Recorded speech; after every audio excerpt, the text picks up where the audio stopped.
Today, I want to talk about French President Macron. And I want to talk about something that nobody talks about.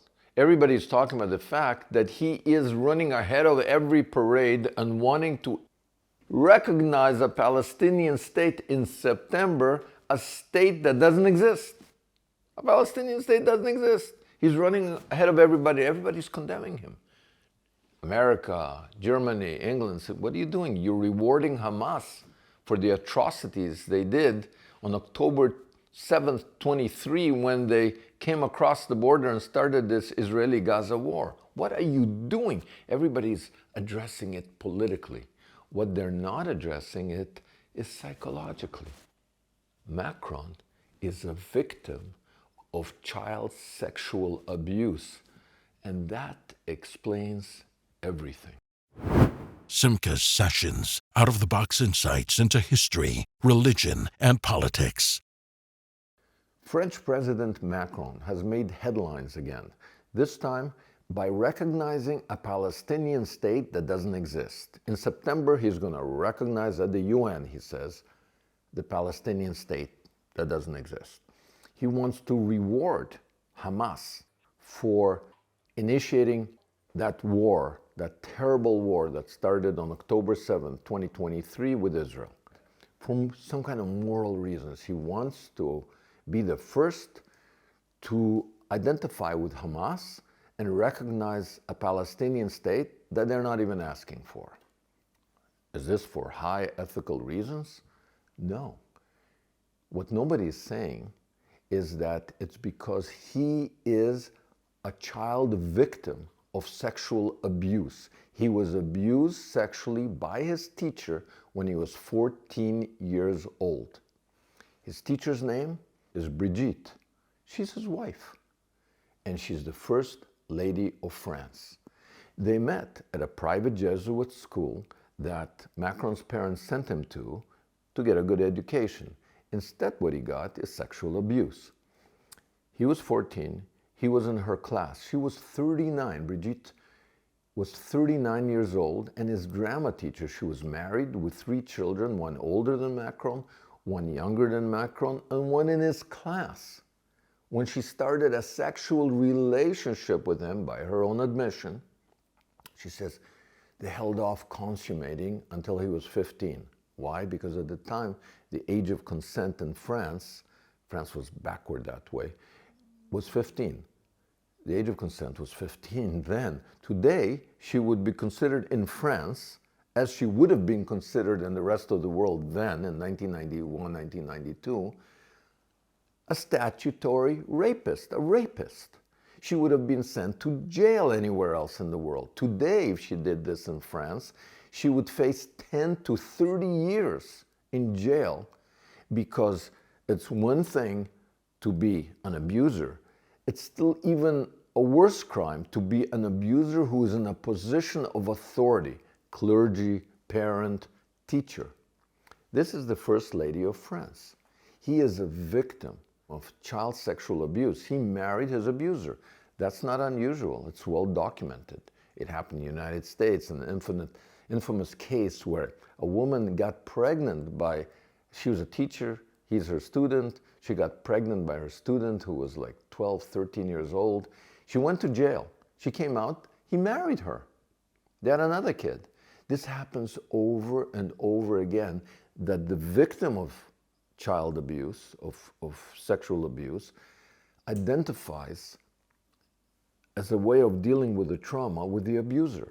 This is related also to what they call the Stockholm Syndrome, where people that are taken hostage identify with the hostage takers. People that are raped identify with the rapist. He fell in love with me. I mean, this happens over and over again. And there's even documented cases of damage to their brains, because these children are in a developmental phase. And this trauma creates frontal lobe damage, which impacts on their ability to make rational decisions, even as adults. We see this, by the way, in people who survive cult sexual abuse. Their children sometimes the daughter of the cult leader, and they come out again and they marry the abuser. They have children with the abuser. French President Macron is a classic example of someone in trauma as a result of being sexually abused by his teacher as a 14, 15-year-old. How does that impact on his policies? He identifies with abusers. He identifies basically with the bad guys. That's how he resolved his problem. It's not just by, he doesn't resolve his problem. He's still working it out. But he tries to resolve his problem by marrying his abuser and by supporting abusers, generally. In France, for example, 30% of all hate crimes are directed at Christians. Churches are burnt, stained glass is destroyed, priests are threatened. Who's doing the abuse? Muslim extremists. Who is least impacted by this abuse? Muslims. 6 to 7% of hate crimes in France are directed against Muslims. Everybody is very wary of Islamophobia. 30% against Christians. This represents 90% of all hate crimes in Europe happen in France under Macron. Not to speak of Jews. Jews are victims of 65% of hate crimes in France. But he doesn't care, Macron. He identifies with the abuser over and over and over again. And he still lives it. We recently saw it. He was getting off on an airplane with his wife, the abuser, and they opened the door before she realized, and she was shoving her hand into his face. This is who he identifies with. He called it a love tap. That's what abused children call the abuse. They're just kidding around. And now what does he do? He takes it a step further. Hamas came across the border with Israel, and they decapitated, and they murdered, and they raped at gunpoint. Who does he want to reward? Who does he, side with? The victims of the rape? No. The hostages? No. He doesn't say, I'll recognize your state, which doesn't exist, if you let the hostages go. Do something. Put your guns down so the war can end. Do something. Let some dead bodies go so that their families, their Jewish Israeli families, can bury them. He doesn't set any conditions. He identifies with the rapists. He wants to reward them.